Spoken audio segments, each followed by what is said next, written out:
magnitude 7.8 na lindol sa Mindanao. Halos 4 na po, iniulat na nasawi. Makbo ako, dito. Malang ako sa tumahagmuan. Hindi ko matanggap. Ilang lugar tulad sa Sarangani kung saan naitala ang sentro ng pagyanig, pahirap ang marating. Tubig, pagkain at nasirang mga ari-arian. Problema ng mga residente. Wala na kaming bahay. Sa kalsada na kami, ma'am. Dami ang mga bahay doon. Wala na yung katirahan. Tulong, kahit ano lang, pagdagdag ng ano kasi. Construction.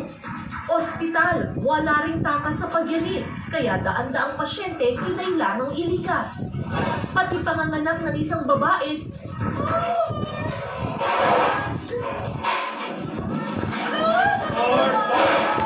naudlot at napalitan ng takot sa lakas ng lindol.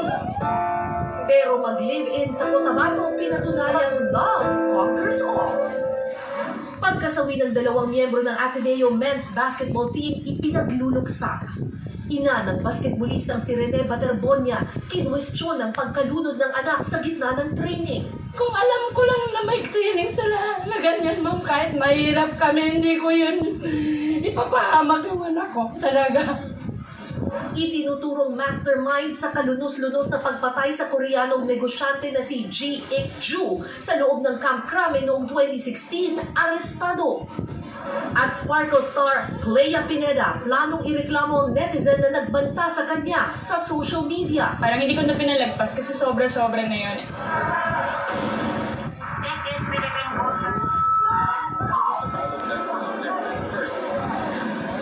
Live mula sa GMA Network Center, ito ang 24 Oras.